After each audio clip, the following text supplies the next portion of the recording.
এই যে 5টা মানুষ নিয়ে যাচ্ছি না, কিন্তু বডি নিয়ে যাচ্ছি, এদের কিন্তু আমরা এখনো নাম ধরে ডাকতেছি না, এটা সবাই লাশ হয়ে গেছে, এদের পরিচয় একটাই, লাশ।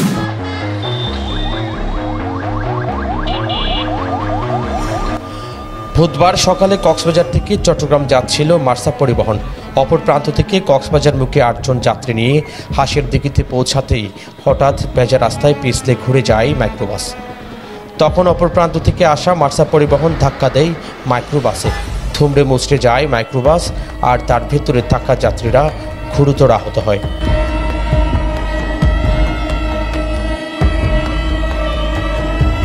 প্রত্যক্ষদর্শীরা বললেন, আশেপাশের লোকজন দ্রুত এসে আহতদের মালুমঘাট ও চকরিয়া হাসপাতালে পাঠালে মৃত্যু হয় কুমিল্লা চট্টগ্রামের ফারজানা মজুমদার লেজা, রিজওয়ানা মজুমদার শিল্পী, ফারহানা মজুমদার টেজা, রুমি বেগম ও সাদিয়া হক পাটোয়ারির। মার্সার গতি মোটামুটি ছিল, কম ছিল না, ঠিক আছে, এদের গতি তো সবসময় থাকবে, এটা তো আসলে। আর আমাদের এই রুটটা ধরতে গেলে সিঙ্গেল রুট, যেহেতু এখানে গাড়ি চলায় হচ্ছে বেপরোয়া, সব গাড়ি ধরতে গেলে আমরা যদি এটা যদি আপনারা যদি 6 লাইনের করে দেয়, তাহলে সরকার যদি 6 লাইনের আমরা দাবি করতেছি, কিন্তু আমরা পাচ্ছি না। এখানে অনেক ঘটনা ঘটতেছে এরকম, মাসে মাসে প্রত্যেক দিন, আজকের মধ্যেও 3টা দুর্ঘটনা হয়, এর মধ্যে এটা হচ্ছে বড়। একই পরিবারে যেহেতু 5 জন নিহত হয়, এর মধ্যে এটা একটু সরকারকে বা এখানে যারা দায়িত্বে আছে, আমরা ইউনি মহোদয় বলেন, এসপিডিসি যারা আছে, এদেরকে বলি 6 লাইনে যাতে এই জিনিসটা করে দেয়, তাহলে আমাদের এই দুর্ঘটনাটা কমবে। এই যে মার্সা এই হাইওয়েতে 10টা যদি অ্যাক্সিডেন্ট করে, 9টা থেকে 9:30 এই মার্সা অ্যাক্সিডেন্ট করে। আমি জানি না ওদের এত স্পিড কোত্থেকে আসে, ঠিক আছে? এত স্পিড যদি হয়, তারা বিমান পথে চালাক, সড়ক পথে কেন ওরা বিমান চালাবে, তাই না? তো এটা হচ্ছে আমাদের সবচেয়ে বড় বিষয়। আর আজকে যে এই যে একটা ক্ষয় প্রজন্ম, যে ওই ফ্যামিলির ক্ষয় প্রজন্ম যে আজকে ক্ষতিগ্রস্ত হবে, এটা সময় বলে দিবে। আসলে এটা আসলে অনেক বেশি মর্মান্তিক। একটা ফ্যামিলির 8 জন গাড়িতে করে যাচ্ছিল, অলরেডি 5 জন মারা গেছে। তারা আসছে কুমিল্লা থেকে, জি কুমিল্লা থেকে আসছে, কক্সবাজার যাবে, ওখানে ঘুরতে যাচ্ছে। যাওয়ার পথে তারা এই অ্যাক্সিডেন্টের কবলে পড়লো, মার্সা গাড়ি এসে মাইরা দিল, এই আর কি। আর তাছাড়া একটু বৃষ্টিও হচ্ছে, রাস্তাটাও একটু পিছলা ছিল, এই জন্য হয়তো এই এত বড় একটা দুর্ঘটনা হয়ে গেল। এই যে মার্সা গাড়ি, এগুলো বেপরোয়া গাড়ি চালায়। কারণটা হলো আগে দ্রুত গতিতে পৌঁছে দিতে পারে, কাস্টমার যাতে প্যাসেঞ্জার যাতে বেশি পায়, তাড়াতাড়ি পৌঁছে দিয়ে, এই তাদের মানে প্রতিযোগিতামূলক গাড়ি চালায়।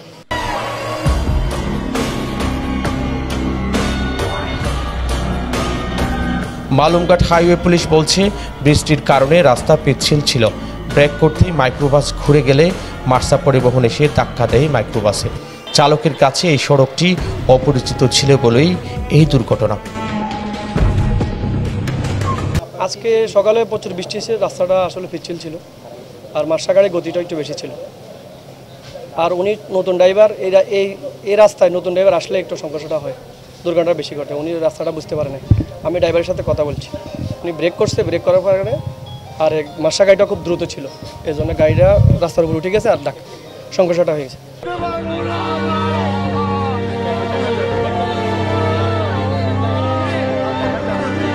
এদিকে কুমিল্লায় নিহতের পরিবারে চলছে সুখের মাতম। স্বজনরা জানান, মঙ্গলবার রাতে ঢাকা বিমানবন্দরের চাকরিজীবী উদয় পাটোয়ারি নিজেই গাড়ি চালিয়ে ঢাকার উত্তরার বাসা থেকে কক্সবাজারের উদ্দেশ্যে মাইক্রোবাসে করে রওনা দেন তার মা রুমি বেগম, বোন সাদিয়া হক পাটোয়ারিকে নিয়ে।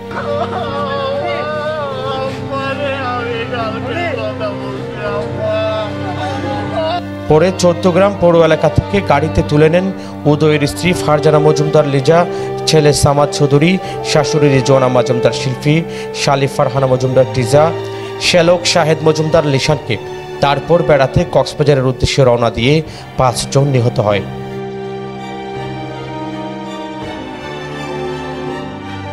এই যে 5টা মানুষ নিয়ে যাচ্ছি না, কিন্তু বডি নিয়ে যাচ্ছি, এদের কিন্তু আমরা এখনো নাম ধরে ডাকতেছি না, এটা সবাই লাশ হয়ে গেছে, এদের পরিচয় একটাই, লাশ। তাহলে এভাবে লাশের সংখ্যা কিন্তু ডে বাই ডে বাড়তেই থাকবে যদি এই কক্সবাজারে মহাসড়ক যদি উন্নত না হয়।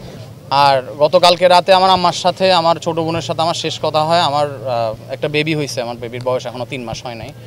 আমাদের যারা রোডস অ্যান্ড হাইওয়ে ডিপার্টমেন্ট আছেন বা সরকার যারা আছেন, যারাই সরকারে আসবেন, আমি অবশ্যই বলবো ভাই, আমার ফ্যামিলি, আমার মানে আমার আবেগ, আমার জীবন, আমার ফ্যামিলিটা আজকে এক মিনিটের মধ্যে আল্লাহ আমার কাছ থেকে নিয়ে গেছেন, পৃথিবীতে আর নাই। সো যারা এই মুহূর্তে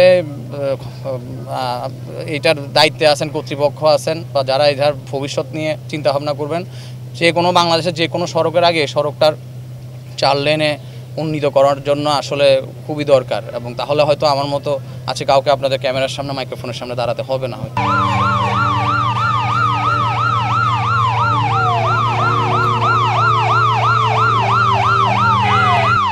আহতদের 3 জনের অবস্থা আশঙ্কাজনক। তাদের চট্টগ্রাম মেডিকেল কলেজ হাসপাতালে রেফার করা হয়েছে।